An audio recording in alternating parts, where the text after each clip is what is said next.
안녕하세요, 여러분. 오늘도 귀한 시간 내주셔서 고맙습니다. 고혈압은 우리 몸속에서 조용히 진행되는 무서운 질환입니다. 하지만 조금만 관심을 가지고 생활 습관을 바꾼다면 충분히 관리할 수 있습니다. 오늘 이 시간에는 고혈압의 원인과 증상, 그리고 관리와 치료법까지 꼭 알아야 할 핵심 정보를 쉽고 자세히 알려드리겠습니다. 끝까지 함께 해주세요. 여러분의 건강을 지키는 데 큰 도움이 될 겁니다. 첫 번째, 고혈압의 원인. 고혈압은 단순히 나이가 들면 생기는 병이 아닙니다.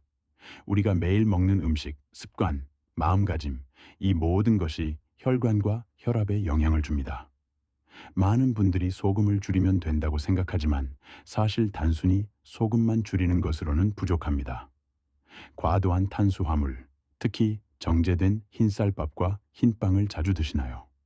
이런 음식은 혈당을 급격하게 올리고, 혈당이 올라가면 인슐린 저항성이 생겨 결국 혈관 기능이 떨어지고 혈압이 상승합니다. 스트레스도 중요한 원인입니다. 작은 일에도 화를 내거나 마음을 조급하게 먹으면 몸 안의 교감신경이 활발해져 혈압을 높입니다. 유전적인 요인도 무시할 수 없습니다.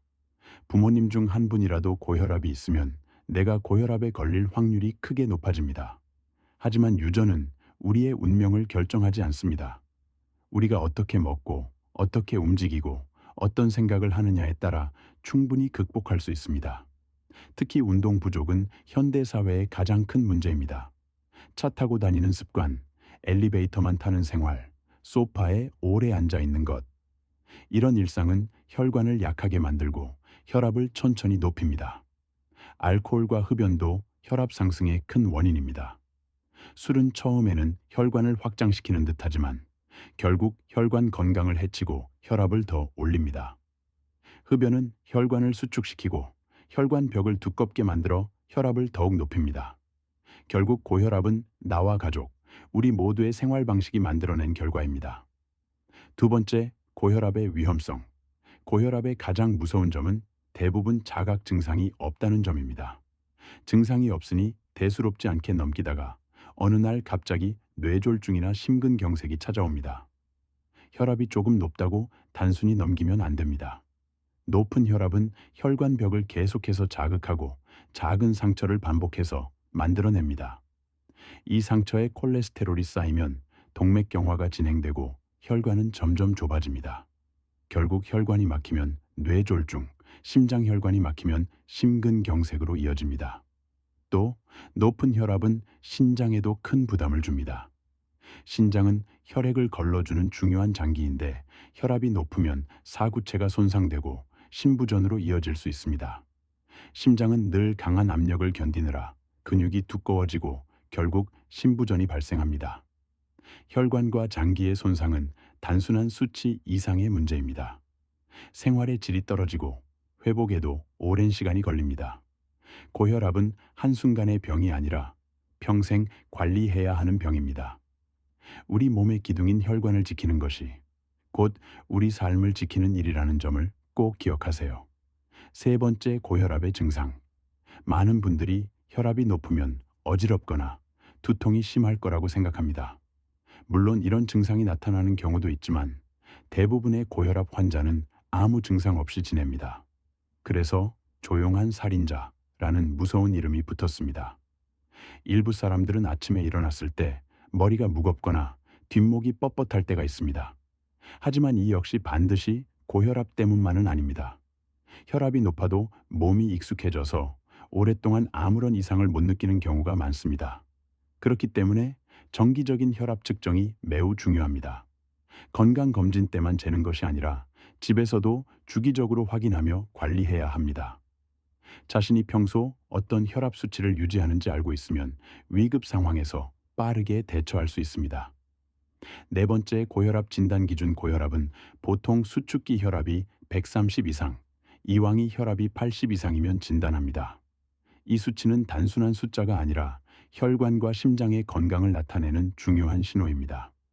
측정할 때는 편안한 상태에서 심호흡 후 앉아서 재야 정확합니다. 하루 한 번이 아니라 여러 날, 여러 시간대에 반복해서 재야 정확한 평균을 알 수 있습니다.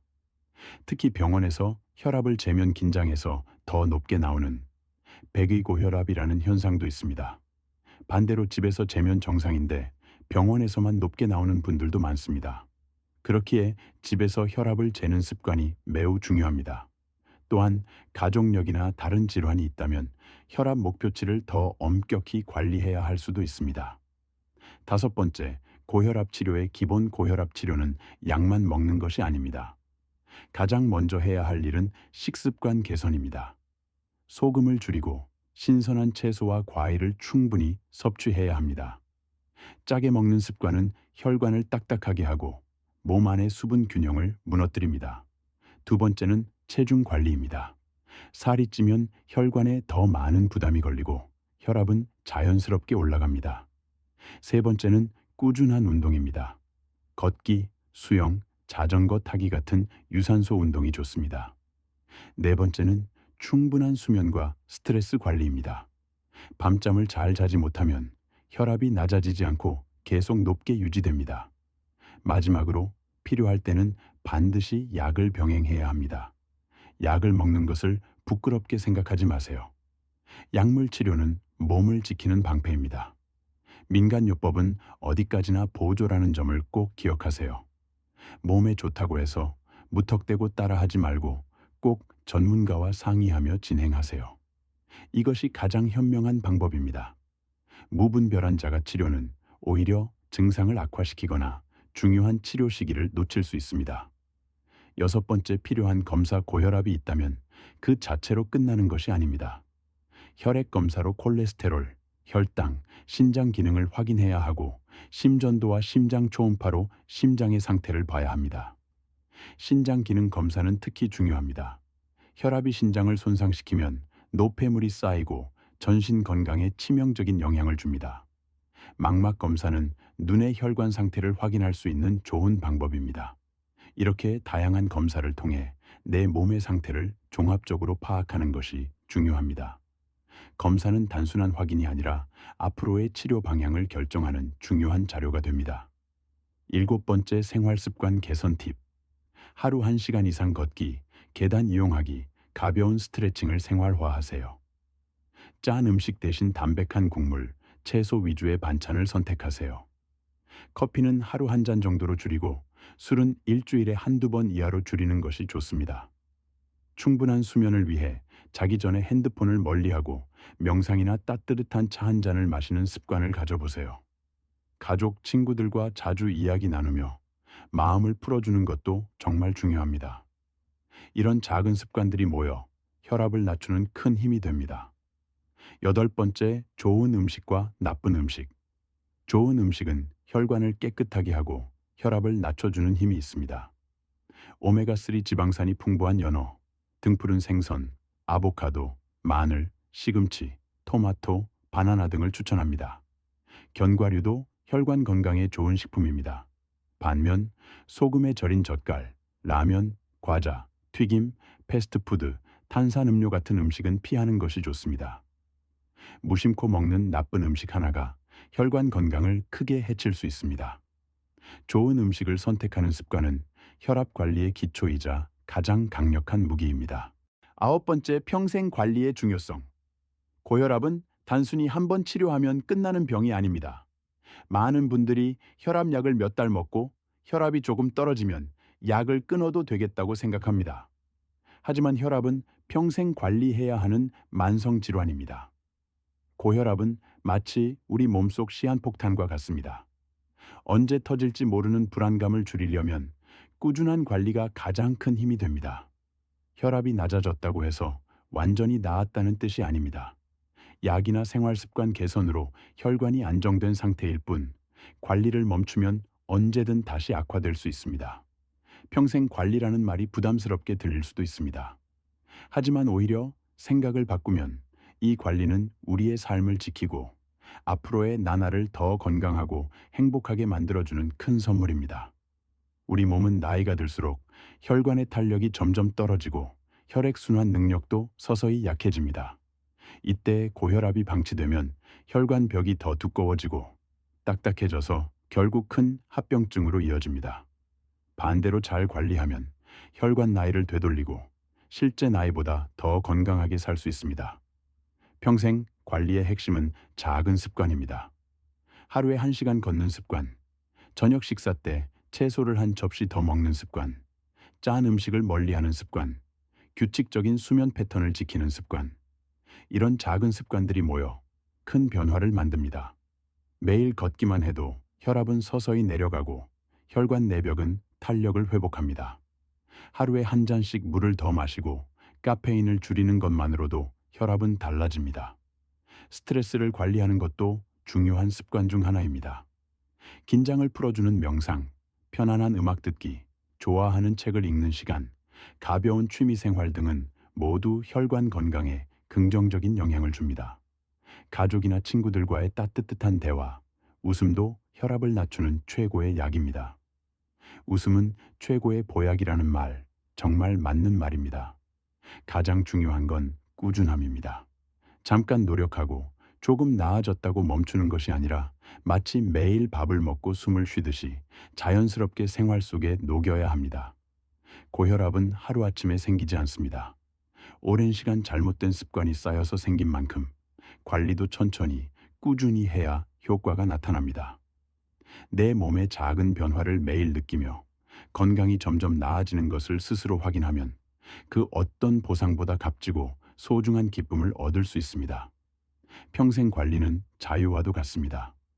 혈압을 잘 관리하면 병원에 자주 가지 않아도 되고 갑작스러운 응급 상황에서 벗어날 수 있습니다. 여행을 떠날 때도 가벼운 마음으로 떠날 수 있고 소중한 가족과 더 오래, 더 건강하게 함께할 수 있습니다. 결국 평생 관리란 내 몸과 마음을 돌보는 가장 좋은 선물이자 가족에게 주는 최고의 사랑입니다. 고혈압 치료 한방과 양약 여러분, 고혈압 치료에는 크게 두 가지 방법이 있습니다. 바로 한방치료와 양약치료입니다. 한방치료법 한방치료는 몸의 균형을 바로잡고 체질을 개선하는 데 초점을 둡니다. 한의학에서는 고혈압을 단순히 혈압 수치만 보지 않습니다. 기혈의 순환, 장부의 기능, 몸 전체의 조화를 함께 봅니다. 가장 대표적인 한방치료 방법은 침치료입니다. 침은 자율신경을 안정시키고 혈관의 긴장을 풀어 혈압을 낮추는 데 도움이 됩니다. 두 번째는 한약입니다. 몸을 따뜻하게 하고 혈액순환을 도와주는 약재들이 사용됩니다. 대표적으로는 황기, 작약, 계지, 대추 등이 들어가는 처방이 많습니다. 세 번째는 뜸과 부항입니다. 뜸은 몸을 따뜻하게 하고 혈류를 개선하며 부항은 노폐물 배출을 도와줍니다. 다만 한방치료는 체질과 상태에 따라 달라지므로 무조건 모든 사람에게 맞지 않습니다. 민간요법은 어디까지나 보조라는 점을 꼭 기억하세요. 몸에 좋다고 해서 무턱대고 따라하지 말고 꼭 전문가와 상의하며 진행하세요. 이것이 가장 현명한 방법입니다. 무분별한 자가 치료는 오히려 증상을 악화시키거나 중요한 치료 시기를 놓칠 수 있습니다. 양약치료법 양약치료는 고혈압 관리의 기본입니다.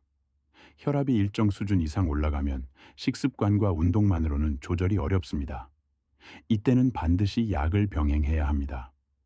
대표적인 고혈압 약물에는 이뇨제, 칼슘 채널 차단제, 베타 차단제, ACE 억제제, ARBs 등이 있습니다. 이 약들은 각자 다른 기전을 통해 혈관을 넓히고 심장의 부담을 줄이고 혈압을 낮추는 역할을 합니다. 특히 혈압이 높은 상태를 방치하면 심장과 뇌, 신장 등 중요한 장기가 빠르게 손상됩니다. 많은 분들이 약을 먹으면 습관이 된다, 의존하게 될까 걱정하시는데요. 약은 습관이 아니라 보호막입니다. 약을 꾸준히 먹으면 혈관을 보호하고 합병증을 예방할 수 있습니다. 한방과 양약의 병행, 한방과 양약은 서로 대체제가 아니라 상호 보완적인 역할을 할 수 있습니다. 다만 반드시 의사나 한의사와 상의하고 정확한 진단과 처방을 받은 뒤 진행해야 합니다. 한방치료는 체질 개선과 전반적인 건강 증진, 양약치료는 직접적인 혈압 조절에 효과적입니다. 서로의 장점을 잘 살리면 보다 안전하고 효과적인 관리가 가능합니다. 한방과 양약치료 모두 중요한 방법입니다. 몸과 마음의 균형을 맞추고 전문가의 조언을 따라야 가장 안전하게 건강을 지킬 수 있습니다. 민간요법은 어디까지나 보조라는 점을 꼭 기억하세요. 몸에 좋다고 해서 무턱대고 따라하지 말고 꼭 전문가와 상의하며 진행하세요. 이것이 가장 현명한 방법입니다. 무분별한 자가 치료는 오히려 증상을 악화시키거나 중요한 치료 시기를 놓칠 수 있습니다. 영상이 마음에 드셨다면 구독과 좋아요, 알림 설정 부탁드립니다. 좋아요와 구독은 앞으로 더 따뜻한 이야기를 이어가는 큰 힘이 됩니다. 고맙고 감사합니다.